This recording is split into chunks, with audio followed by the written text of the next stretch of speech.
Bé, moltes gràcies i moltes gràcies en primer lloc per convidar-me, perquè ja em fa molta il·lusió aquest acte. Ja el tenia al cap des que vaig conèixer la Morada quan encara s'estava construint i encara estava tot per fer. Bueno, encara hi ha moltíssimes coses per fer, però quan encara estava tot per fer, hi havia gent que després de treballar, després de la seva feina, venia aquí a dedicar-li unes horetes i a construir l'espai, a il·lusionar-se i a compartir l'espai, sentint-lo ja des d'abans com un espai seu, i això em va emocionar molt quan el vaig conèixer, quan vaig conèixer l'exemple, i per això ara és un plaer i és un honor estar en aquest acte i prendre la paraula en aquest acte. Em fa també il·lusió perquè als actes més petits és quan et trobes a les cares conegudes que vas veient des de mesos i mesos. Als actes més grans tu veus moltíssima gent i veus les càmeres de la televisió i veus multitud, però no veus moltes vegades els companys, i és una cosa que dona molta il·lusió quan t'estàs recorrent Espanya i vius pràcticament a un tren. I a cada acte petit comences a reconèixer durant les intervencions dels companys, tot i que estigues escoltant, però comences com a reconèixer cares de gent que potser no te'n recordes del seu nom, però és gent que estàs veient a cada acte, que veus a les marxes, que veus a les campanyes, que veus a les xerrades. I és una cosa que dona molta il·lusió reconèixer als imprescindibles i a les imprescindibles, que moltes vegades, i això s'ha de reconèixer, en contra del que diuen del nostre vot jove, els imprescindibles i les imprescindibles són moltes vegades la nostra gent gran, que són els que sempre estan sempre a la primera línia de la militància. I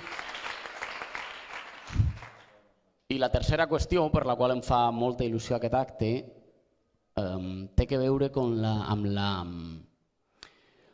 la qüestió de poder tenir espais on discutim sense la pressió de la mediàtica o televisiva de la conjuntura, i on podem discutir entre companys a on anem i aixecar el cap i mirar una mica més enllà del que passarà la setmana que ve o del que està passant al Congrés o del que es discuteix a les tertúlies de la tele, i poder discutir cap a on anem.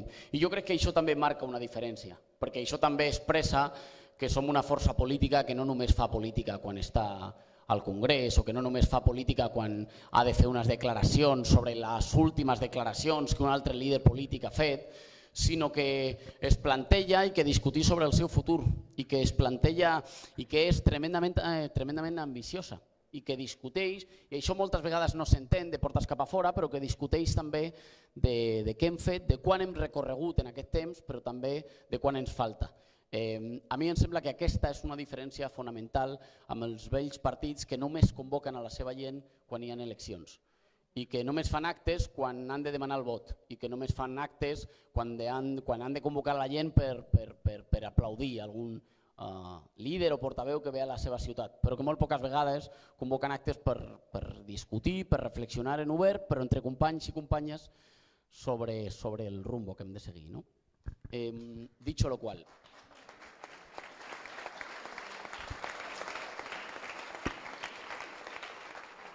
i si m'ho permetreu me passo al castellà, que em cansa, que em costa encara una mica.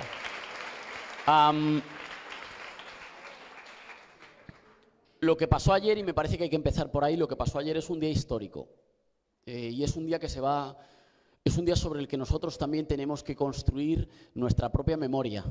Nosotros tenemos que ser capaces de construir un relato, una historia de lo que pasó ayer, que se lo podamos contar también a la gente que no está tan pendiente de la tele y que ayer no vio la tele, también a la gente que no está todo el día discutiendo de política, también a los compañeros o compañeras menos interesados, o más importante aún, a aquellos que se emocionaron y que se ilusionaron durante estos meses y que ahora están un poco tristes, que ahora están un poco resignados y que ahora dicen, bueno, y tanto, o sea, desde las plazas del 15M hasta aquí, todo esto para haber desembocado en que otra vez Rajoy es elegido presidente.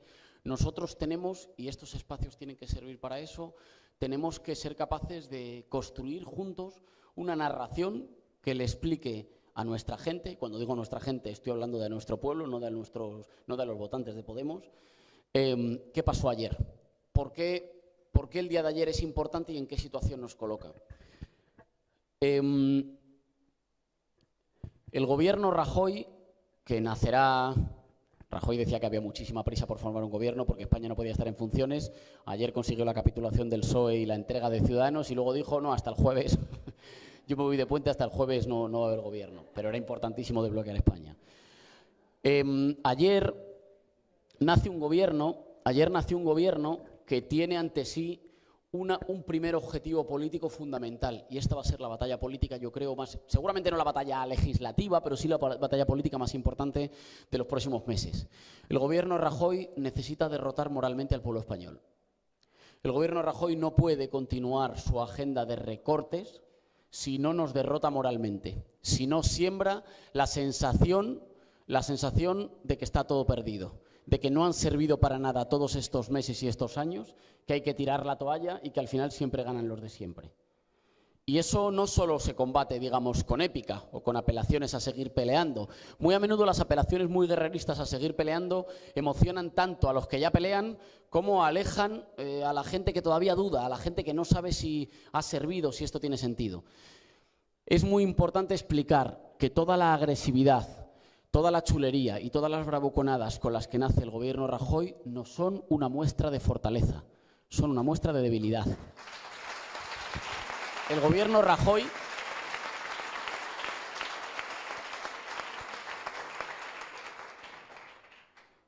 Rajoy representa, es verdad, que los de arriba, los poderosos, los privilegiados, todavía pueden formar gobierno en España. Eso es una derrota nuestra temporal, táctica. No habríamos querido que fuera así. Intentamos que no fuera así, que se pudiera conformar un gobierno diferente. Los privilegiados todavía pueden formar gobierno en España. Aquí hay que ser muy pedagógico. Cuando decimos los privilegiados, decimos que son privilegiados todos los que han votado al Partido Popular. En absoluto. Si lo fueran, ya habríamos ganado. El problema es que una buena parte, sobre todo de la gente más humilde, más castigada y por eso más temerosa de nuestro país, todavía confía en los de arriba. Y por tanto todavía le da la confianza y el voto a quienes después hacen políticas para una masiva redistribución de la riqueza que se ha operado en España en estos últimos años, que ha sido sacar riqueza, derechos y poder de los bolsillos y de las manos de la mayoría social y entregárselos a una pequeña minoría. Esa política todavía va a poder seguir continuando. Porque en España todavía tienen fuerza para formar gobierno. Ahora, y esto es lo más importante, que a nadie se le olvide. Los de arriba en España tienen fuerza para formar gobierno, pero han pagado un precio inmenso. Es la primera vez en la historia del sistema político que nace en el 78 en la que los privilegiados tienen que elegir entre gobierno o bipartidismo. Han ganado el gobierno, pero para ganarlo han tenido que matar el bipartidismo. Y esto no es menor. Esto es un hecho fundamental, que no expresa fortaleza, que expresa debilidad. El señor Rajoy ha sido elegido presidente, pero para ser elegido presidente ha tenido que destruir el sistema de partidos. Mariano Rajoy no ha sido elegido presidente por sus votos, no es verdad, esta cosa que repite tanto el Partido Popular. Es que hemos ganado las elecciones. Eres la primera minoría, pero en un sistema parlamentario gobierna quien consigue una mayoría parlamentaria. Y tú no la tenías ni siquiera con los votos entregados de Ciudadanos, que se pasó toda la campaña diciendo que a Rajoy jamás le investirían y que luego corrió a darle el sí. No lo ha ganado ni siquiera con los votos de Ciudadanos. Rajoy solo ha sido capaz de ser presidente partiendo por la mitad al Partido Socialista. Esto no es ser fuerte. Esto no es ser fuerte fundamentalmente porque la fortaleza política de los poderosos en España tenía que ver con una ordenación del mapa político que hacía que en lo fundamental, las cuestiones fundamentales eran unas cuestiones de acuerdo entre el PSOE y del PP y por tanto de esas no se discutían y que las cuestionaba era un elemento folclórico o un asunto del Código Penal. Y luego sobre cuestiones menores se discutía encarnizadamente, de tal manera que en España la distribución de posiciones, de identidades políticas, de lo que tú eras en la política, era si eras de unos o de otros, de derecha o de izquierda, del PSOE o del PP. Ayer ese mapa político murió. Ayer esa distribución de posiciones políticas murió. Por eso estaban tan nerviosos algunos, por eso la tensión que visteis en el Pleno, por eso los insultos, por eso los gritos, por eso tanto nerviosismo. No es que los políticos no se pongan de acuerdo, es que ayer había gente que estaba profundamente nerviosa y abochornada por lo que tenía que hacer en el Parlamento. Pero es muy importante quedarse con ese dato fundamental. La fuerza de las élites en España, la fuerza de aquellos que gobiernan sin presentarse a las elecciones, de esos que salen ganando siempre haya el gobierno que haya, porque se compran a los partidos políticos, porque financian sus campañas, porque les perdonan las deudas o porque después enchufan a los expresidentes en consejos de administración de las grandes empresas, la fuerza que tenían las oligarquías en España era que en lo fundamental había un juego de vasos comunicantes. Cuando se desgastaba mucho el partido A, pues casi por descarte del otro, ganaba las elecciones el partido B. Y cuando todo el mundo estaba ya harto del B, pues casi porque no había otra opción, ganaba las elecciones el partido A. Y ese juego de vasos comunicantes salvaba en lo fundamental las decisiones más importantes de la política española, que no se tomaban en las urnas, que se tomaban en acuerdos entre élites. Mariano Rajoy ha sido capaz de ser investido presidente, pero a cambio ha herido de muerte la alternancia. Ha dificultado mucho que al otro lado lo que tenga sea socios leales. Mariano Rajoy hoy sabe que lo que tiene al otro lado es a nosotros y que nosotros no somos socios leales. Y por tanto, y eso me parece importante, hay que explicar que los de arriba hoy en España son más débiles que hace 5 años. Son más débiles que antes de que empezamos a salir a las plazas. ¿Eso significa que hemos ganado? No. Es que no habremos ganado ni siquiera cuando hayamos conquistado el gobierno. En parte porque no se termina de ganar nunca. Porque en democracia y en libertad uno no termina de ganar nunca. Uno avanza y a veces retrocede, y a veces sigue avanzando. Y tiene que pelear siempre. Pero nosotros todavía no somos gobierno en España. Pero es muy importante explicarle esto, sobre todo a esa gente que está desilusionada, que no sabe lo que ha pasado, pero que sabe que después de tanto ruido al final ganan los del Partido Popular. Bueno, hay que explicarles. Es verdad, nos han ganado. Pero el señor Mariano Rajoy lo que ha hecho ha sido comprar tiempo. Los de arriba antes se turnaban para gobernar y ahora solo gobiernan si se juntan. Eso no es que sean más fuertes, eso es que son más débiles. Son más débiles también porque el gobierno de Mariano Rajoy no tiene mayoría en la calle. Son muchísimo más los españoles que no querían este gobierno que los que lo quieren. De hecho, son muchísimos más también porque entre ellos hay que contar a los millones de españoles que se creyeron a Rivera o se creyeron al Partido Socialista cuando les decían que nunca investirían a Rajoy. Este gobierno nace con muchos más españoles en contra. ¿Significa eso que no sea legal? Es perfectamente legal. ¿Significa eso que de acuerdo con los procedimientos institucionales no sea legítimo? Es legítimo. Ahora bien, es un gobierno que no tiene consenso en la calle, y es un gobierno que además tiene minoría en el Parlamento y que en el Parlamento va a tener que elegir siempre entre dos cosas. O el régimen es fuerte o el gobierno es fuerte. Ya no pueden tener las dos cosas a la vez. Si el gobierno es fuerte, significa que es fuerte porque ha conseguido tomar al PSOE como rehén y abrasarlo. Ay, amigo, pero si abrazas al PSOE como rehén, entonces estás comprando tiempo porque nos vemos en las siguientes elecciones. Si por el contrario el Partido Popular consigue un gobierno, tiene un gobierno débil porque le interesa defender al PSOE como una suerte de oposición, entonces este gobierno no puede sacar adelante el grueso de las reformas que tiene planteadas. Y esta disyuntiva se le va a plantear cada vez en el Parlamento. Y esta disyuntiva va a ser una disyuntiva que le va a obligar a elegir entre dos bienes muy preciados para los poderosos en España, que es que o tienes el sistema de partidos de antes, el turnismo fuerte, o tienes al gobierno fuerte. Pero las dos cosas no las puedes tener. Máxime, además, en un momento en el que el gobierno Rajoy es un gobierno por capitulación. Es decir, en un momento en el que en España todo el mundo reconoce que tenemos retos que no los soluciona un gobierno, pero ojo, ni un gobierno del PP, ni si hubiéramos ganado un gobierno de Podemos, que tenemos retos que son retos como país y como sociedad y que necesitan de inmensos acuerdos, porque tenemos retos que son retos para una década entera, no para una legislatura. En un momento en el que todo el mundo sabe que esto es así, el gobierno Rajoy no ha ofrecido una sola solución nueva a los problemas viejos. Básicamente porque es un gobierno que entiende que no es gobierno por derecho de seducción, sino por derecho de conquista. Rajoy vino ayer al Parlamento a decir, ojo, que yo no he hecho un acuerdo con nadie, que yo soy presidente porque otros han rendido y han capitulado, yo voy a seguir haciendo lo mismo que he hecho hasta aquí. Eso es una vergüenza para los que han capitulado. Y ayer veíamos a muchos diputados del PSOE que les tenían que volver a preguntar y les decían, no sé, Pepito Jiménez, ¿qué voto? Y abstención. Y entonces les preguntaban, perdón, ¿qué ha votado usted? Y les tenían que volver a decir abstención porque... Y eso dice algo sobre que, digamos, sobre cómo se sentían humanamente con lo que estaban haciendo. Pero Rajoy es muy consciente de ello. Y por tanto Rajoy, ya en la anterior investidura, pero sobre todo en este discurso, no vino a proponer nada nuevo. Es decir, él no vino a decir yo voy a ser presidente porque tengo nada nuevo que ofrecerles a los problemas que nos asfixian como país. Sobre la cuestión territorial, nada. que al que se mueva lo denuncia al Constitucional. Sobre la cuestión socioeconómica, nosotros vamos a seguir con la misma política porque hay que ser responsables con Europa.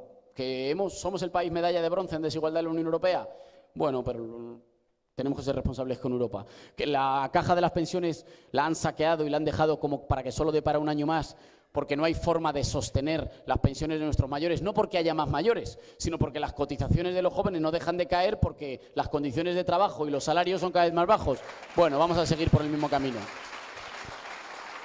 Que la única opción que se les ocurre para salir de la crisis económica es otra vez intentar otra burbuja especulativa y otra burbuja inmobiliaria. Bueno, pues es que nosotros estamos haciendo las políticas que podemos y no hay otra alternativa, porque nosotros en el fondo lo que estamos haciendo es ser realistas. En el eje democrático, que hay una masiva demanda por parte de la ciudadanía de regeneración democrática, recuperación de la soberanía popular, limpieza y transparencia en las instituciones. Bueno, pues nada, Rita Barberá ya no forma parte del Partido Popular, así que nosotros no tenemos la menor culpa de lo que sucediera antes. Básicamente nos enfrentamos a un gobierno que no ha ofrecido una sola respuesta nueva al conjunto de los problemas que tenemos como país, ni una nueva. Y que básicamente reconoce que es gobierno por derecho de conquista. Miren ustedes, yo aquí no estoy por méritos propios, es que he sido capaz de quebrar a los otros. Como les he doblado la rodilla, pues yo voy a seguir como hasta ahora. Así que tenemos un gobierno sin agenda, un gobierno sin mayoría en el Parlamento y un gobierno en minoría en la calle. Y en minoría entre la sociedad española. Y por tanto lo que tenemos es un gobierno débil y un gobierno de corto recorrido.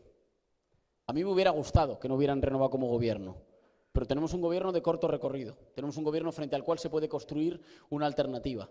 Es muy importante que entendamos que esa alternativa no tiene que ver primero con ganar batallas perdidas hace 30 años. Como el PSOE nos traicionó ya cuando la OTAN... Yo, mis primeras fotos, por si sirve para beneficio de inventario, yo mis primeras fotos de pequeñito las tengo con 3 años en las movilizaciones por el no en el referéndum de la OTAN. Pero ahora no estamos librando las batallas que se perdieron entonces. Ni es el momento de, por fin se ha demostrado que el PSOE siempre han sido unos traidores y que... No. Ahora se están librando las batallas del presente y se pueden ganar en los términos del presente y hablando del futuro de nuestro país. Y por tanto esto no se va a ganar diciendo con un mecanismo que diga, como el PSOE se derrumba, ya podemos ocupar su espacio a la izquierda.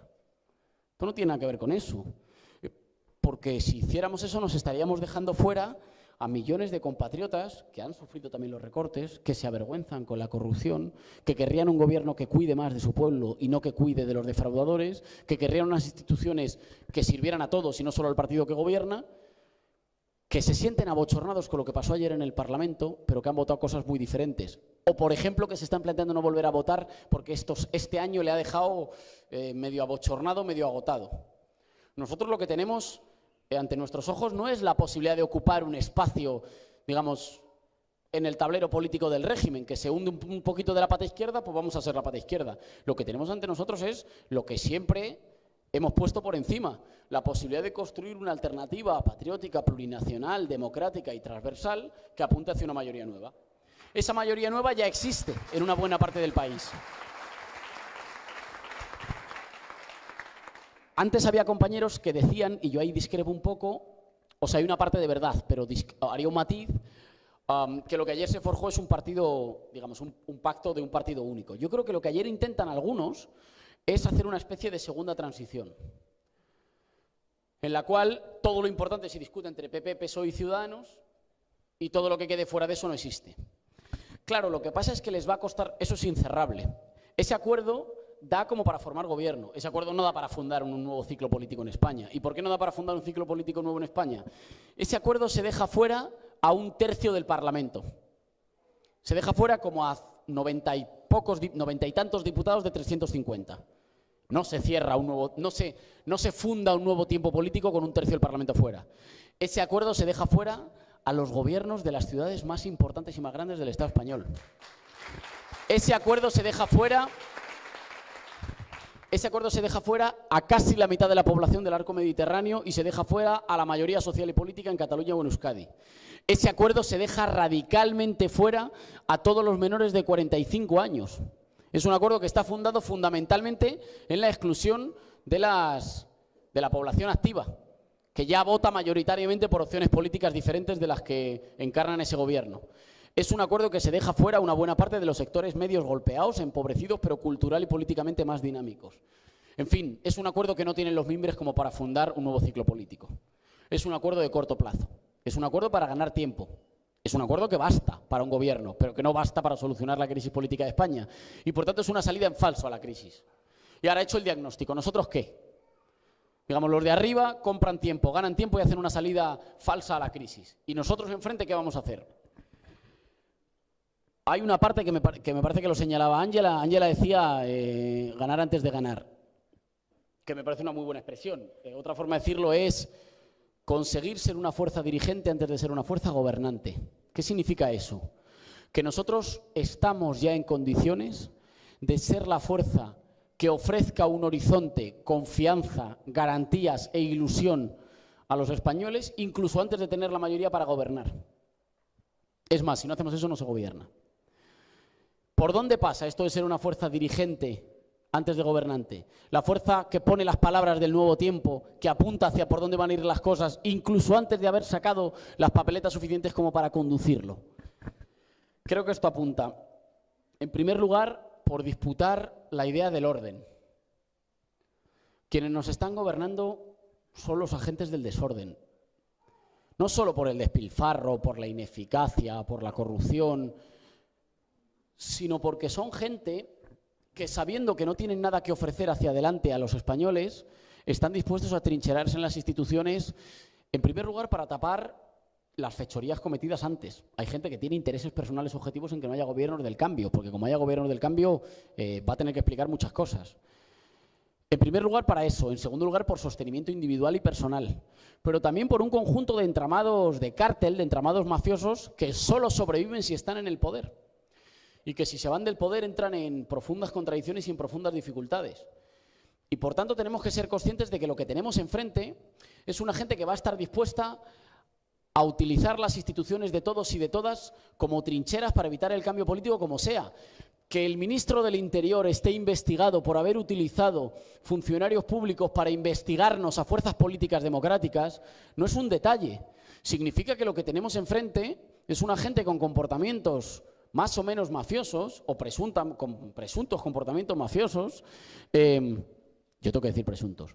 Con presuntos comportamientos mafiosos.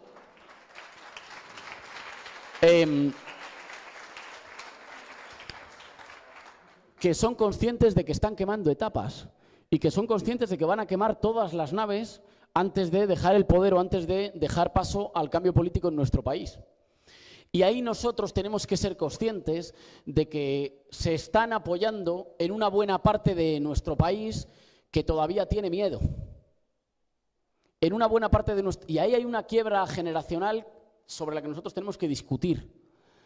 Es muy importante que los partidos viejos se sostienen fundamentalmente sobre las generaciones que conocieron la dictadura. Las generaciones que no conocimos la dictadura, entre las generaciones que no conocimos la dictadura lo tienen perdido ya. Hay ahí el problema de que en una buena parte de las generaciones que conocieron el miedo y que conocieron en la dictadura no se lo han sacudido todavía, y eso no es culpa suya. Eso es un trabajo que tenemos que hacer todavía entre nosotros y nosotras. Y eso pasa por ser capaces de ofrecer orden. Es decir, nosotros no tenemos que disputar que somos el partido nuevo, no tenemos que disputar que somos el partido del cambio político, no tenemos que disputar que somos el partido de la transformación. Nosotros lo que tenemos que disputar y lo que tenemos que sembrar entre una buena parte de nuestra población no es que nuestras ideas sean más bellas, es que nosotros mañana podríamos estar gobernando una España más justa, más democrática y en orden. Por eso es muy importante...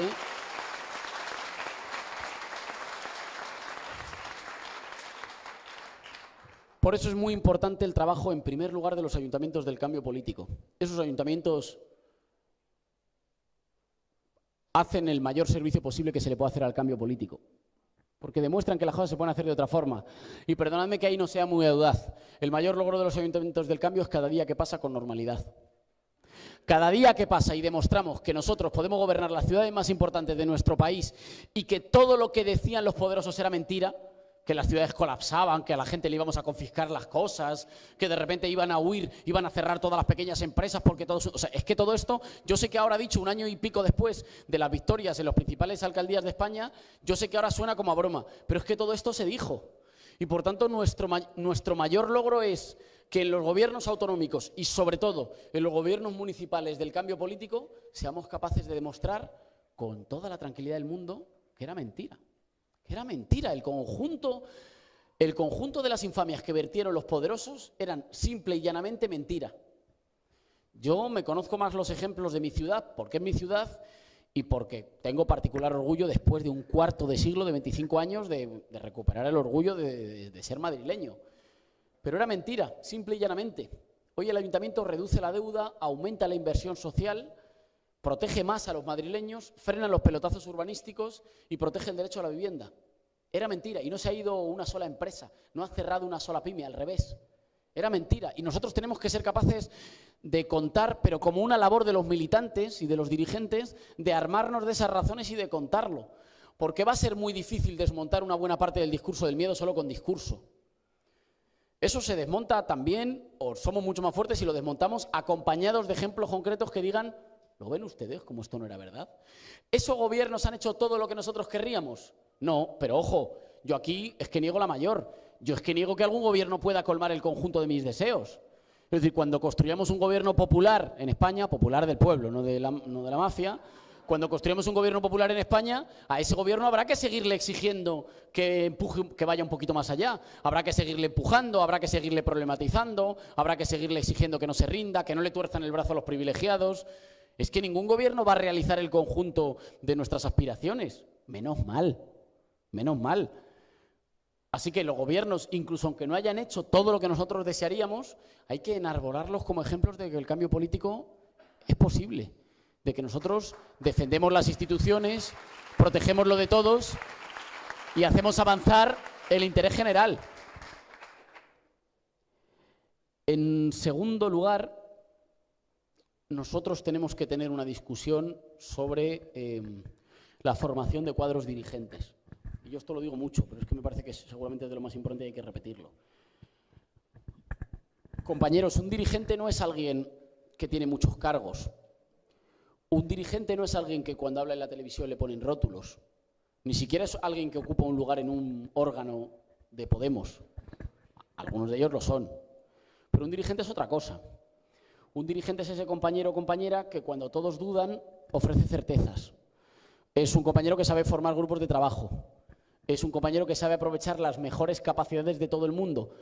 También de una buena parte de los imprescindibles que no acuden a nuestras reuniones porque están hartos de discutir durante horas y horas y horas de las mismas cosas y te dicen, mira, cuando necesitéis algo me llamáis, yo soy muy bueno en esto. Y tenemos gente magnífica. Un dirigente es un compañero que sabe mantener alta la ilusión en los momentos más difíciles. No en los momentos fáciles, que en los momentos fáciles ponerse, coger la pancarta de la Marcha del Cambio cuando hicimos la Marcha del Cambio y desbordamos Madrid. Ahí ser dirigente lo es cualquiera. Lo difícil es serlo cuando viene el repliegue. Lo difícil es serlo ahora, cuando hay mucha gente que está desilusionada, cuando hay mucha gente que dice, joder, ha ganado Rajoy, ¿y ahora qué vamos a hacer? Ahí es cuando hay que demostrar la capacidad en cada círculo, en cada barrio, en cada familia, en cada asociación de vecinos, de decir, estas son las tareas. Y las tareas no es pasarse la vida discutiendo de las cuestiones internas. Y las cuestiones no es pasarse la vida hablando de si fulanito me ha dicho que no sé qué o que fulanito le ha contado que... Las tareas fundamentales son ser capaz de aglutinar al conjunto de la gente que tiene ilusión, que tiene ganas, que tiene manos, que tiene cabeza, que tiene ilusión y proponer qué hay que hacer hacia adelante, qué hay que hacer en el barrio, cómo somos más útiles, cómo le demostramos a la gente que los círculos no son espacios de partido, sino que son espacios de movimiento popular y por tanto son útiles a la gente haya votado lo que haya votado. Y por tanto, donde hay un círculo se tiene que notar. Donde hay un círculo, donde hay una agrupación militante, donde hay una morada, se tiene que notar en el barrio. Pero no se tiene que notar para la gente que ya le encantan las camisetas moradas. Y a mí me encantan y no me caben más en el armario. Se tiene que notar para el conjunto de la gente que ha votado otra cosa, pero que se acerca, joder, que abre la puerta y dice, a ver de qué están discutiendo esta gente, a ver qué están haciendo. Un dirigente, por tanto, es aquel que tiene la capacidad de separar el grano de la paja, que tiene capacidad de separar lo que a lo mejor es urgente de lo que a lo mejor es imprescindible y de poner por delante las tareas fundamentales. Y que tiene la capacidad de multiplicarse, que tiene la capacidad de sembrar para que cuando él o ella lo deje, haya tres en mejores condiciones. Que tiene la capacidad de asumir, mirad, nosotros en algún momento todo el mundo tiene que pasar el relevo. De hecho, Los movimientos populares que no son capaces de construir relevo están destinados a durar una generación, como mucho. Un dirigente es alguien que es capaz de decir, cuando yo lo deje, cuando yo me marche de mi consejo ciudadano, de mi círculo, de mi grupo de amigos, de donde sea, eso no lo dan las estructuras orgánicas, lo da la capacidad cultural e intelectual de dirigir, de marcar un rumbo y de interpretar los deseos y las voluntades de los compañeros. Cuando yo me marche, voy a dejar a 3 o voy a dejar a 5 compañeros que son más listos, que están más preparados, que están más preparadas, que tienen más capacidad de trabajo en equipo, que tienen más fuerza, que han estudiado más, que saben mejor cómo se hacen las cosas, que han estudiado y saben mejor cómo se hacen las cosas en la institución para transformarlas a nuestro servicio, que no vale con ir a la institución a ponerse una camiseta y a protestar, que eso es fundamental, pero que hay que ir a la institución a demostrar que gobernamos mejor que ellos, que es más capaz de construir tejido popular allí donde está. Un dirigente es básicamente aquella persona que cuando cambia de barrio, porque de repente se muda o cambia de comunidad autónoma, puede seguir el mapa porque allí donde va nacen cosas. ¿Sabéis que hay gente que hay así? Hay gente que es así, que de repente está en un barrio, cambia, porque el alquiler se lo suben, se tiene que ir a otro barrio y en el barrio donde va, de repente florecen más cosas. Eso es un compañero que tiene capacidad de dirección. Y eso es lo que hay que sembrar. Y por tanto hay que dedicarle tiempo específico a las tareas de formación y de discusión. Ojo, que no es fundamentalmente discusión teórica, y a mí me apasiona. Es fundamentalmente discusión política, de cómo se construye mejor, de cómo se deja sembrado con más fuerza para los que vengan detrás. Y eso a veces se hace en ámbitos formales, pero también se hace en ámbitos informales. Compañeros y compañeras, cuando estáis en un círculo, cuando estáis en un consejo ciudadano municipal y veis que, pues no sé, que hay alguien que lleva mucho tiempo haciéndolo y que estos 2 años han sido muy cansados y que a lo mejor no quiere dar el relevo, pero quiere tomarse un descanso. Bueno, pues hay que mirar de entre la gente que nos acompaña, quiénes son los más generosos, los más altruistas, los más capaces. Y con esa gente hay que construir para apadrinarlos o amadrinarlos y para dar el relevo y para decirle a esa gente, oye, no te va a estar sacando siempre las castañas del fuego a alguien.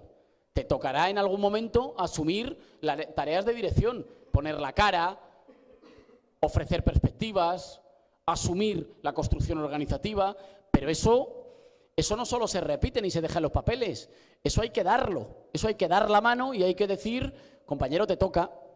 Si nosotros fuéramos solo un partido político que aspira a conseguir una papeleta más que los otros para cambiar el gobierno, bastaría con confiar en que tenemos portavoces que a veces lo hacen bien en las televisiones. Si nosotros nos creemos que lo que estamos fundando es un movimiento popular para recuperar la soberanía para el pueblo español, entonces, compañeros y compañeras, de lo que se trata es de formarnos para ser dirigentes todos y todas en cada uno de nuestros espacios. Bueno, gracias, compañeros, por las preguntas. Empiezo por la primera, que claro, era breve porque, digamos, es el corazón de la política, es qué hacer. Lo de qué hacer para seducir a los que faltan, sobre todo en los ámbitos más locales. Yo diría que ahí lo principal, y yo es una cosa que tengo como grabada a fuego mi forma de ver la política, elegir las batallas. Elegir las batallas significa que nosotros, y soy muy claro, nosotros no damos todas las batallas ni todas al mismo tiempo. Tampoco elegimos las batallas por qué temas son los temas que más nos duelen o nos parecen más justos solo.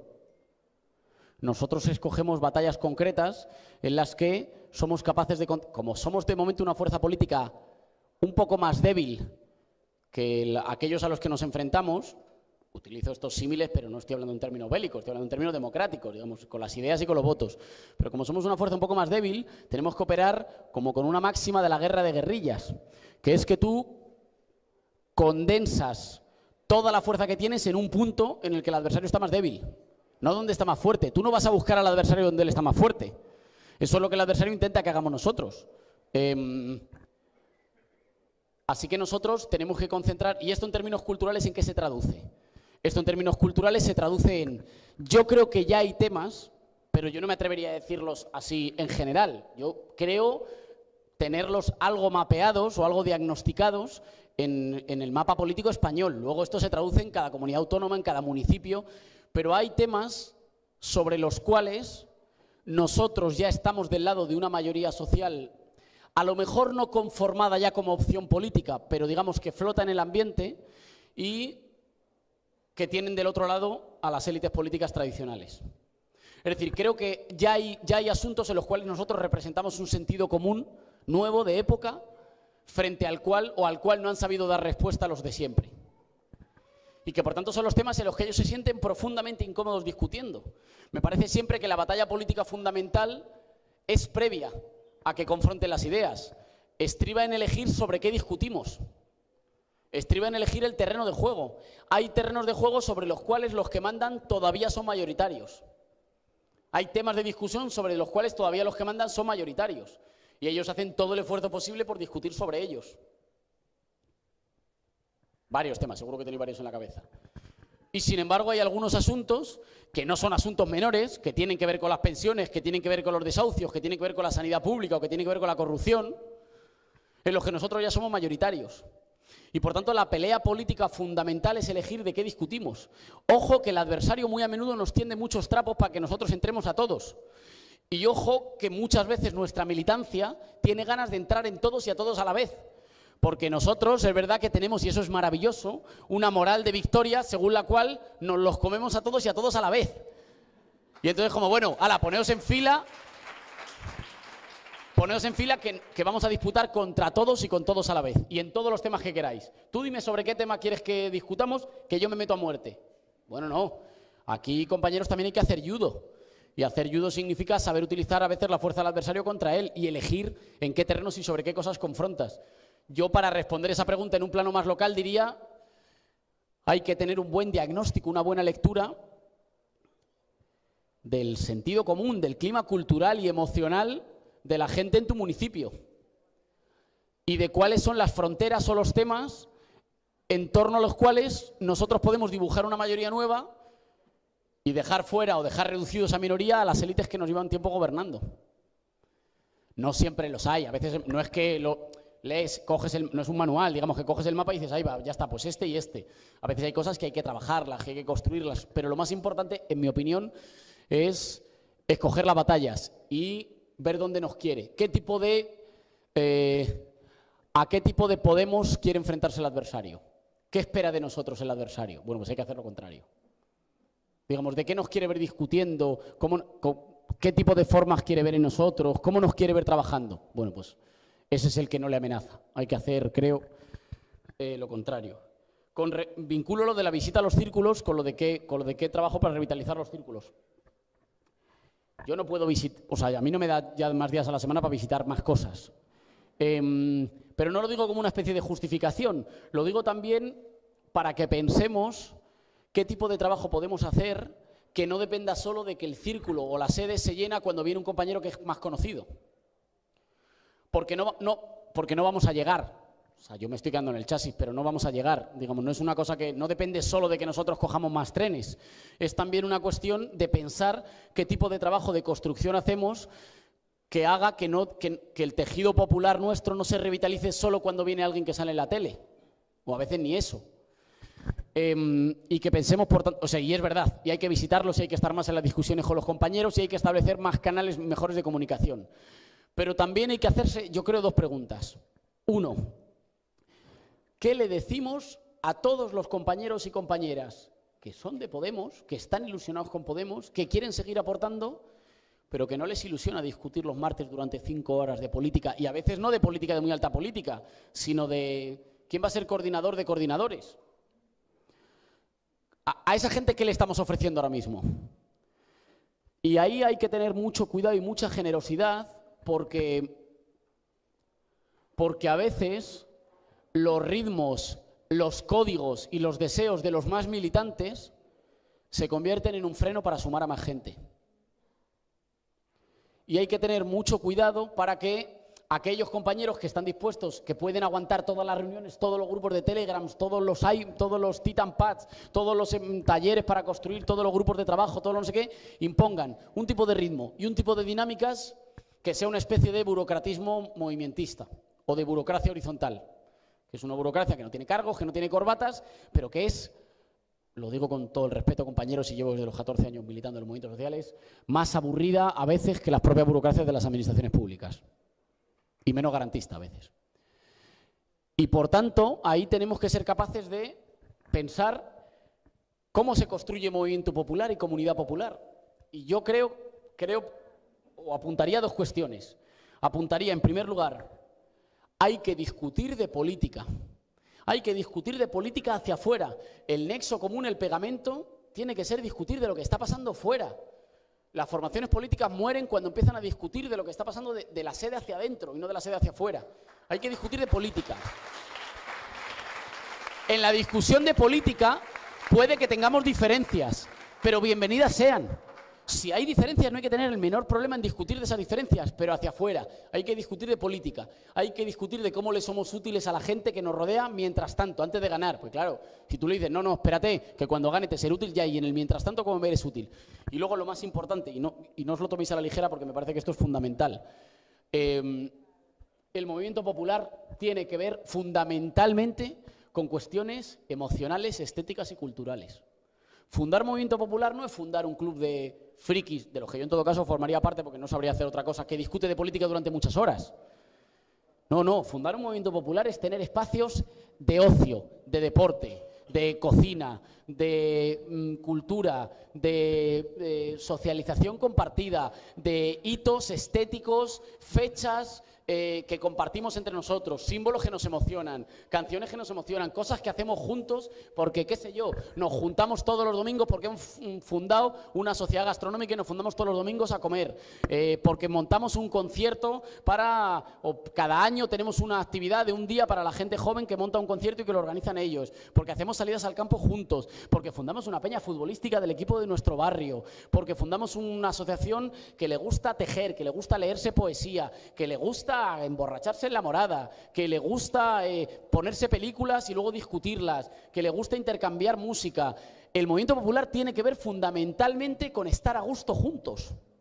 Fundamentalmente. Hay varios ejemplos que seguramente tendréis en la cabeza, pero fundar un movimiento popular no empieza por compartir un programa político. La izquierda lleva muchísimo tiempo siendo extraordinariamente aburrida, matándose por programas políticos y por dónde pones la coma o por dónde pones el lista o por si tú te quedaste en 1905 en febrero o en octubre del 17, y era una máquina de aburrir y de expulsar gente. Es al revés. Fundar movimiento popular es fundar fraternidad y orgullo de estar juntos y estar a gusto juntos. Y eso incorpora a gente que alguna participará en las discusiones. Ojalá. Hay que trabajar para que cada vez más gente participe en las discusiones. Pero habrá compañeros que no quieran participar en las discusiones. ¿Y son menos compañeros? No. Habrá compañeros que te digan, yo llámame cuando haya que salir a movilizarse, llámame cuando haya que redactar una ley para la reforma de la administración pública porque soy un crack en esto. Llámame cuando tengáis que tener un pleito con una empresa porque soy un abogado y soy buenísimo. Llámame cuando haya que cambiar el barril de cerveza porque tengo un colega que tiene cervezas artesanales y que las hace mejor. Llámame cuando vayáis a salir al campo porque es lo que me gusta. Llámame cuando hay mucha gente que sabe hacer muchísimas cosas. Pero no asfixiemos a esa gente, digamos, en discusiones larguísimas. Seamos capaces de ofrecer el gusto de estar juntos y tareas para mucha más gente. O sea que a lo mejor, y asumamos también como una cosa realista, que los espacios de participación popular no están siempre llenos. Solo los más militantes nos hemos creído alguna vez esa especie de utopía según la cual la gente está permanentemente movilizada. Eso no pasa nunca. La gente se cansa siempre y se va a casa. No ha habido un solo proyecto histórico de transformación en el que la gente en algún momento no haya dicho, estoy cansado. La gente no quiere participar permanentemente. Quiere que haya estructuras de participación abiertas para el momento en el que quiera participar, pero no quiere estar reunida permanentemente en asamblea. Eso es, digamos, la dictadura del que tiene más tiempo, más ganas o menos cosas que hacer, que puede aguantar más tiempo, pero la gente siempre se va a casa. Una fuerza política transformadora no es aquella fuerza política que le pide a su pueblo que haga historia todos los días de todos los años de su vida. Es una fuerza política que sabe que algunas veces lo va a hacer y que cuando suba la marea de la ilusión y de la movilización popular es capaz de ser útil a esa movilización popular, pero también que sabe que esa movilización bajará y que por tanto ha conquistado las posiciones sociales en el territorio, en las instituciones, jurídicas, económicas, como para decir, cuando baje la ilusión y la movilización popular, habremos conseguido cosas que seguirán ahí para cuando vuelva a subir y nos lleve otra vez más adelante. Digamos, aprovechar cuando sube la marea para construir posiciones, defenderlas cuando baja y estar esperando porque volverá a subir. Pero asumir que la gente no va a vivir permanentemente movilizada y participando y por tanto no frustrarnos. No hay que pedirle a la gente que esté permanentemente en asamblea y permanentemente movilizada. Hay que ofrecer espacios cómodos, amables, integradores, plurales, feminizados, divertidos y útiles que tengan la capacidad de que quien quiera se acerque y preguntarnos nosotros qué hacemos para que eso sea posible, pero no frustrarnos con esta especie de cosa, digamos, que la izquierda ha tenido toda la vida o que la izquierda tradicional ha tenido toda su vida, que es pasarse la vida regañando a su propio pueblo. Creo que tiene más que ver con pensar nosotros hacia adentro cómo construimos espacios que ayuden a que la gente se ilusione, participe y forme comunidad y se sienta útil. Y asumir que cada compañero o compañera que viene a un círculo, como se vaya, eso es un crimen. Es decir, cuando viene alguien nuevo, nos escucha hablar durante media hora, no nos entiende y se va, eso es un crimen. Eso no puede pasar.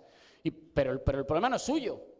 En un tipo de vida como el que vivimos hoy en día, en el que se te abren 12 ventanas en el móvil a la vez. Los vídeos que más triunfan son los que duran 0,6 segundos. El pensamiento político se expresa a través de tweets. En un tipo de vida de la inmediatez y con el tiempo tan limitado que tenemos o con las prisas permanentes, creo, compañeros, que es mucho pedirle a la gente a menudo el tipo de militancia o integración que nosotros pedimos y que por tanto hay que ofrecer esa y hay que ofrecer formas muy variadas de implicación que permitan que la gente revitalice los espacios de militancia. Junto con eso, hay una tarea estética, casi si quieres, yo diría mística, que tiene que ver con revitalizar el orgullo y el prestigio de militar. La generación de mis padres vivió un cierto auge de aquello. En la generación de mis padres, aunque los que militaban eran una pequeña minoría, luego todo el mundo se apuntó a que todo el mundo corrió delante de los grises. Pero aunque era una pequeña minoría la gente que militaba tuvo una cierta capacidad de marcar la pauta cultural del país, digamos, de tener un cierto prestigio entre los suyos. De hecho, por eso ahora está de moda decir que militabas entonces. Mi generación es, sin embargo, el resultado de 2 décadas de derrota cultural, de sembrar el individualismo, el tú ve a lo tuyo y esa cosa que permitía, a mí siempre me daba mucha rabia, cuando estabas en la asamblea de la facultad, pasaba alguien al lado que pensaba exactamente igual que el resto de compañeros de clase, se vestía exactamente igual y hacía exactamente el mismo tipo de cosas, pero cuando te veías sentado en círculo te decía, no, yo es que soy más de pensamiento libre, yo es que voy a mi bola. Digamos, esta idea profundamente corrosiva de la solidaridad colectiva, que es que los que se agrupan no piensan y el que está solo es un paradigma de libertad. Esto es un horror, pero esto se ha sembrado. Y por tanto nosotros tenemos también que revitalizar una parte del orgullo de militar y de decirlo y de reivindicarlo y de decirlo en nuestros espacios. Sí, yo milito. Yo estoy orgulloso de ser de la gente que se deja horas y que se deja salud para construir un país más justo. Yo milito. Y hay que revitalizar una cierta antropología y prestigio de la militancia. Pero para eso la militancia tiene que molar. Tiene que ser un espacio, pero me perdonáis la expresión, tiene que ser un espacio que atraiga y que tenga prestigio. 2 cosas y cierro.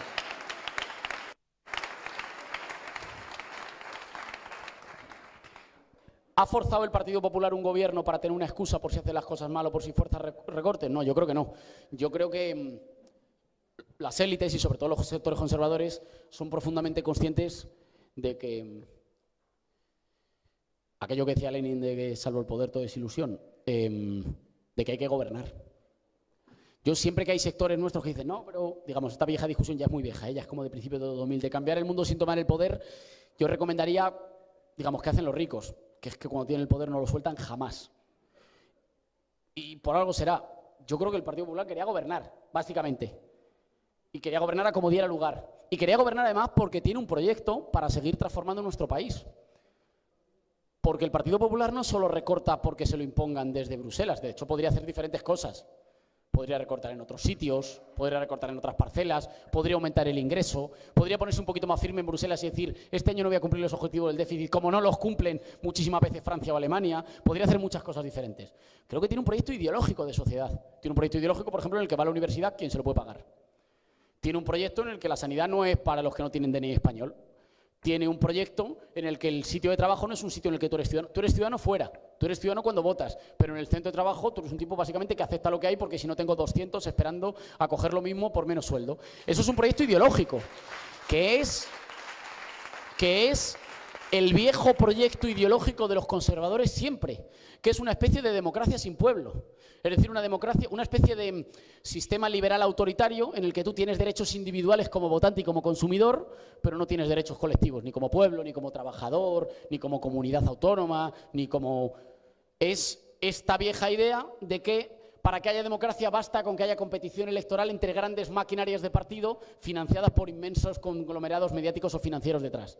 Y que la democracia es competición electoral entre élites, que el resto es jaleo, que el resto es desorden. Y sobre todo que la gente sencilla se junte y se emocione junta, eso es desorden, y eso es caos y eso es populismo.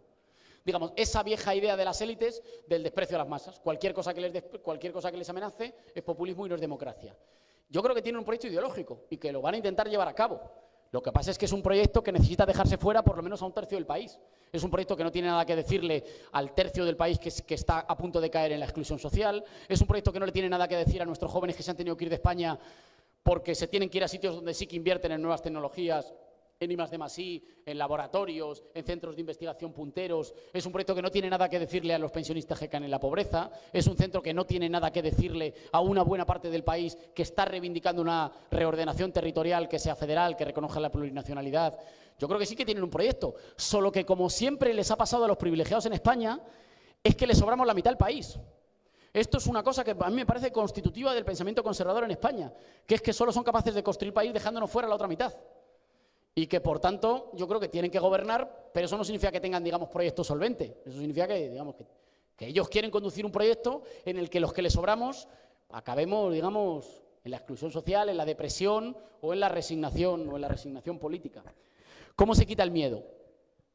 Luego lo contestaré, pero hay una compañera que preguntaba ahí una cosa sobre el tono y ahí quiero que también reflexionemos entre nosotros, porque a veces tenemos deseos legítimos y maravillosos que son contradictorios entre sí. Quiero decir, en la misma charla, dos compañeros nos piden, un compañero dice ¿cuándo vais a dar más caña? Y una compañera dice cuidad el tono porque eso impide que otra gente se acerque. Bueno, no lo digo como si tuvierais una contradicción entre vosotros, no lo creo. Creo que esa es una contradicción inherente a la política transformadora que tenemos que resolver. ¿Cómo somos tan duros con los de arriba como amables, seductores y persuasivos con los de abajo? Por cierto, los de abajo que todavía siguen votando por millones al PP o al PSOE. Y que gente a la que todavía algunos les damos un poquito de... Y nosotros tenemos que hacer ese esfuerzo. Porque está bien producir miedo a los privilegiados. No es el objetivo, ¿eh? El objetivo es equilibrar la balanza y construir un país más justo. Si por el camino eso produce miedo a los privilegiados, pues oye, a mí eso no me... Digo, pues bienvenido sea. No es el objetivo, pero no será mal síntoma. El problema no es los privilegiados. El problema es cuando te para una señora por la calle y te dice si le vas a quitar su segunda vivienda. Claro, el problema es cuando, y yo esto lo cuento mucho, bueno, pues nunca lo voy a contar en el País Valenciano, el problema es cuando una señora te para y te dice que es de Denia y que te querría votar, pero que es que vais a quitar los moros y cristianos. Y que no quiere votarte porque vas a quitar los moros y cristianos. Pero nosotros no podemos tener frente a esto la típica actitud como de aristocracia intelectual que dice, madre mía, la gente qué cosas se cree. Bueno, si hay mucha gente en Denia que se cree que vamos a quitar los moros y cristianos, en términos culturales es verdad que vamos a quitar los moros y cristianos. Así que tenemos un problema nosotros. Es verdad en términos culturales, no lo vamos a hacer, pero es verdad. Digamos, si hay mucha gente que se lo cree, eso se ha convertido en una verdad política. Y por tanto tendremos que ser capaces de combatir eso y de preguntarnos por qué pasa eso. ¿Por qué el adversario pone en marcha esas cosas que se creen tan fácilmente? Porque hay gente que se cree que le vamos a quitar su cepillo de dientes o a cerrar su panadería o a confiscar los 4 duros que tiene una cuenta corriente. Bueno, pues eso habrá que combatirlo. Eso yo creo que tiene que ver con una parte de cómo nos expresamos, tiene que ver con qué hacemos donde ya gobernamos, y con mostrar que donde ya gobernamos eso no sucede, y tiene que ver con demostrarnos útiles. Es decir, con que cada día que pasamos en las instituciones no estemos solo como convidados de piedra que dice estas instituciones no son mías. No, no, sí son nuestras. Otra cosa es que el adversario las ha retorcido para que cada vez funcionen más en clave patrimonial y que funcionen al servicio de quien las gobierna. Pero las instituciones son nuestras. Las hemos fundado nosotros, las pagamos nosotros y las mantenemos nosotros. Y por tanto una fuerza política transformadora no es aquella que va a las instituciones a decir, oye, yo estoy aquí de prestado. No, no. Es aquella que demuestra cada día que puede ser más útil y que puede ser mejor que los otros. Cuando llegue la discusión de las pensiones, que va a ser yo creo una de las discusiones centrales de esta legislatura, nosotros vamos a tener que salir a movilizarnos, pero también vamos a tener que ser capaces de demostrar en el Congreso y en todos los espacios que estamos que tenemos un modelo alternativo que hace las pensiones sostenibles. No solo que dice que es una canallada... No solo que dice que es una canallada que después de pasarte toda la vida trabajando no llegues a los 700 euros de pensión, sino un modelo que diga, Primero, es mentira que nuestro problema con las pensiones sea exclusivamente que la pirámide demográfica crece y cada vez hay más gente mayor. Tiene también que ver con las cuestiones, porque hoy tenemos prácticamente la misma gente trabajando que en el 2011 y sin embargo cotizamos menos a la Seguridad Social. ¿Con qué tiene que ver eso? Con que no hay Dios que cotice, porque te contratan por 4 horas y trabajas 8, porque los salarios no han dejado de caer, porque las condiciones de trabajo y las condiciones para la negociación colectiva no han dejado de caer, y si caen las condiciones para la negociación colectiva, caen los salarios, caen los convenios y cae la estabilidad en el empleo. Y que por tanto nosotros demos una pelea que permita además rehacer un pacto intergeneracional y que le diga a los abuelos: o defendemos las condiciones de trabajo de los nietos o no hay Dios que sostenga las pensiones. El Partido Popular ha hecho una trampa. El Partido Popular ha hecho una trampa que además es una trampa que nos divide. El Partido Popular básicamente ha dicho: si yo machaco las condiciones y precarizo las condiciones de trabajo de los nietos y de los hijos, pero de momento medio salvo las pensiones de los abuelos, siendo que este es el sector de la población que más me vota, yo así aguanto. Bueno, ahora cuando tenga que meterle la tijera a las pensiones, nosotros tenemos que demostrar no solo que lo que hacen sea injusto, si esa batalla, compañeros, la tenemos ganada. Yo creo que no hay mucha gente que crea que es justo lo que están haciendo. Lo que sí que hay mucha gente es que cree que no hay otra opción. Y esa es la pelea, yo creo, fundamental que hay que dar. Y esa pelea tiene que ver con la movilización, pero tiene que ver con ser lo más rigurosos en el trabajo de iniciativa legislativa en el Parlamento. Tiene que ver con ser capaces de aglutinar en torno a nosotros a los mejores profesores, expertos, economistas e intelectuales que dejen también el terreno extraordinariamente cómodo de la cátedra y que salgan a pelear y a poner la cara. Le van a recibir golpes, pero que salgan a poner la cara y decir: no, perdón. No es verdad que el sistema de pensiones no se sostenga por los mayores. No se sostiene porque estamos creando un modelo económico y un modelo laboral que no permite sostenerlo. O a lo mejor también porque no hemos abordado la discusión de que las pensiones se tienen que financiar con arreglo a los presupuestos generales del Estado. Igual que financiamos otras cuestiones que asumimos que son irrenunciables. Pero para esa batalla necesitamos a los mejores. Y eso es todo un trabajo paciente y cultural que a lo mejor no solo se hace en los círculos, que a lo mejor se hace fuera también, para atraer con nosotros a los mejores que sean capaces de reducir el miedo y además demostrar que hay alternativa. Cuestiones más. Eso, con lo de plantar cara, digo lo mismo. Nosotros plantamos siempre cara, pero tenemos que pensar bien juntos cómo se hace eso al mismo tiempo de plantar cara y no generar rechazo o miedo entre los que faltan. Digamos, no contentarnos con ser una fuerza política que le habla a los 5 millones que ya tiene, o a los, no sé, 100.000 militantes o simpatizantes que haya, sino una fuerza política que es capaz de hablarle también a esa gente de fuera que es nuestro pueblo, pero que todavía duda. ¿Y cómo hacemos las dos cosas? Creo que en lo que llevamos en el Congreso, y lo habéis visto, hemos demostrado que nosotros no vamos a pasar ni una. Hemos demostrado que hay determinadas mentiras que no vamos a pasar, hemos demostrado que con nosotros no se puede retorcer el reglamento y hemos demostrado que nos da igual que nos digan barbaridades, pero que nosotros no nos vamos a callar. Es una cosa que a mí me ha sorprendido. Es verdad que hay compañeros que lleváis más tiempo en las instituciones, pero a mí me ha sorprendido que cuando entré en el Congreso, la desfachatez del comportamiento del Partido Popular, que yo creo que tenía que ver fundamentalmente con los complejos y con la tibieza del Partido Socialista. O sea, el Partido Popular en el Congreso insulta, grita, se salta el reglamento, abuchea, no sé qué. Y el Partido Socialista estaba como en esta posición de no hay mejor desprecio que no hacer aprecio. Bueno, a mí como me van a dar la medalla a la educación. Y yo creo que la cosa se ha tensado, pero no porque nosotros hayamos entrado muy agresivos, sino porque respondemos. Digamos, porque cuando alguien te dice una barbaridad, o sea, ayer José Manuel Villegas de Ciudadanos dijo que nosotros éramos amigos de los terroristas. Y entonces pues, le dijimos, bueno, repítelo y que conste en acta, porque yo quiero que esto conste en acta, que tú has dicho esto. Y algunos compañeros le dijeron, pero ¿cómo eres tan sinvergüenza? Y es verdad que se montó una pequeña discusión, pero esa discusión no tiene que ver con esta especie de debate entre si más calle, más institución, más rupturistas, no, tiene que ver con que nuestros diputados se respetan. A este señor le han votado 3 millones de personas, a nosotros nos han votado 5, y nuestros diputados valen lo mismo que cualquier otro. A los representantes de 5 millones de personas tú no le puedes decir que es un terrorista. Yo no sé si el Partido Popular y ahora Ciudadanos estaban acostumbrados a estas cosas, pero nosotros no la vamos a dejar pasar. Y yo creo que eso lo hemos demostrado ya. Ahora bien, al mismo tiempo hay que demostrar la capacidad de esa gente que todavía duda, cómo tenderle puentes para que el camino hacia nosotros sea más suave y no más empinado. Preguntaba una compañera sobre esta cuestión de las etiquetas y de las discusiones internas. Lo tuvieras que resumir rápido, yo diría que vieras el beso de ayer, que salió en La Sexta y en todas partes.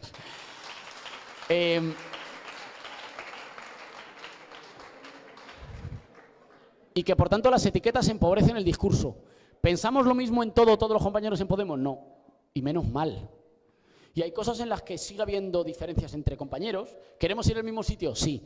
¿Queremos ir por el mismo camino? Sí. ¿Estamos de acuerdo siempre en todos los tramos del camino, en todas las etapas? Pues a veces discutimos de cosas y somos compañeros y nos queremos. Pero hay que explicar eso. Es verdad que tenemos que ser capaces de que los medios no nos encierren a discutir de las cosas hacia adentro, sino que discutamos hacia afuera, pero no hay que tenerle miedo a que a veces tengamos diferentes discusiones sobre qué hay que hacer hacia adelante, sobre cómo se gana, sobre cómo hay que conducir el rumbo. Pues a veces es verdad que discutimos de cosas, que debatimos de cosas. Solo hay dos opciones en una fuerza política: discutir en abierto o el dedazo. No hay dos formas más y, por tanto, a lo mejor tenemos que explicar que, sin caer en las trampas que nos tienden los medios, pero que... Y sin caer en las etiquetas reduccionistas. Yo creo que esas etiquetas muchas veces no explican el grueso de las discusiones que hay en cada territorio, en cada lugar, pero sin caer en reduccionismo y sin caer en las trampas del adversario, sí, nosotros debatimos de política y debatimos en abierto. Y lo último, con las preguntas que hacía la compañera. Que ayer salió nuestra posición sobre Bildu, que es por lo que discutió, por lo que Ciudadanos nos abroncó. Nosotros tenemos dos diferencias fundamentales con Bildu, que las hemos expresado durante la campaña electoral en Euskadi.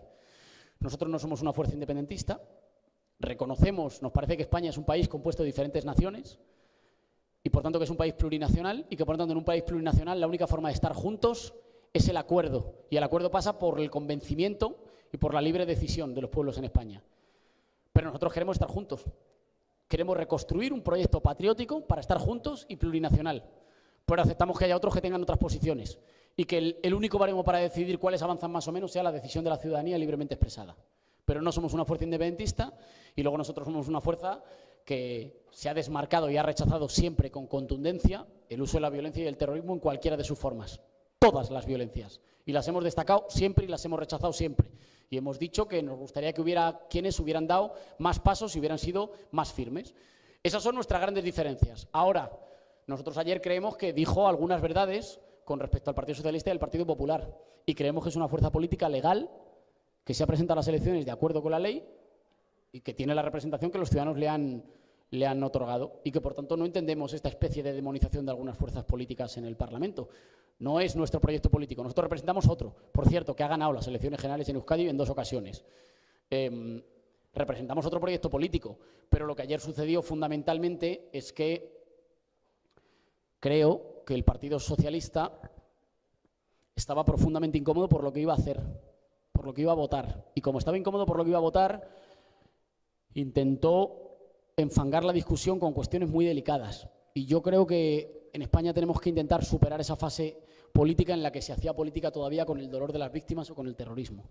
Y creo que eso hay que dejarlo fuera de la discusión parlamentaria. Y no arrojárselo unos a otros como si algunos tuvieran más dolor o menos, o yo no sé quién tiene más.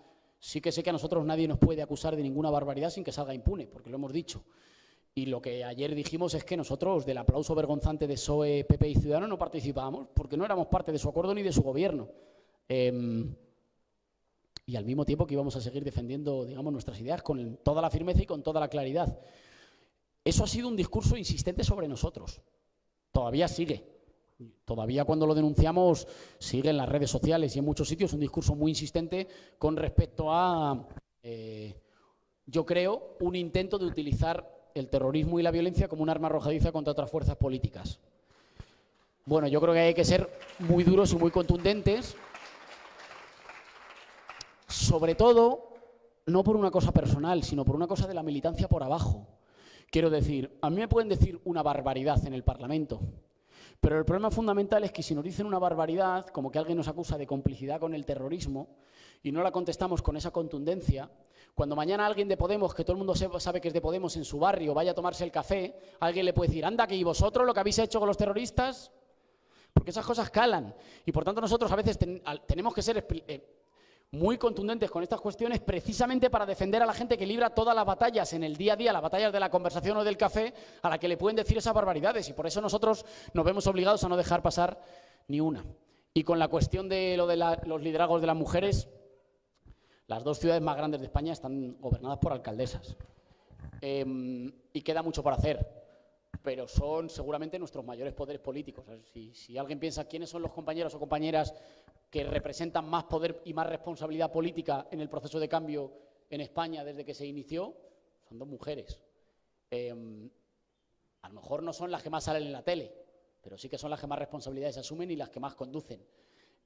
Ahora, en Podemos yo creo que hay que seguir dando pasos y que hay que seguir construyendo y que eso pasa por un cambio en las formas de discutir y de hacer política, pero también por un trabajo en nuestros espacios hacia adentro y también en el trabajo de las compañeras para visibilizar y formar cuadros dirigentes que sean compañeras. Porque nosotros tenemos yo creo que ahí tenemos un desequilibrio, que es que tenemos una especie de techo de cristal según el cual yo suelo ver más compañeras y más mujeres en los actos, suelo ver más mujeres en la militancia y menos mujeres en los puestos de representación o de poder. Y eso no significa que haya menos en la militancia, ni significa que haya menos en la implicación. Perdón. No significa que haya menos, significa que todavía no hemos sido capaces de construir ni entre la formación de las compañeras, sobre todo de las compañeras más jóvenes, ni entre cómo funciona la cosa en nuestros espacios, las formas de discusión política que permitan que lo que es una mayoría de compañeras en la militancia se convierta en una mayoría de compañeras en la dirección y en los espacios de visibilidad. Yo creo que ahí sin duda queda un trabajo para hacer, pero me quedaría con lo primero. Las 2 personas representantes del cambio político que más mandan en España son 2 mujeres, son Ada y Manuela.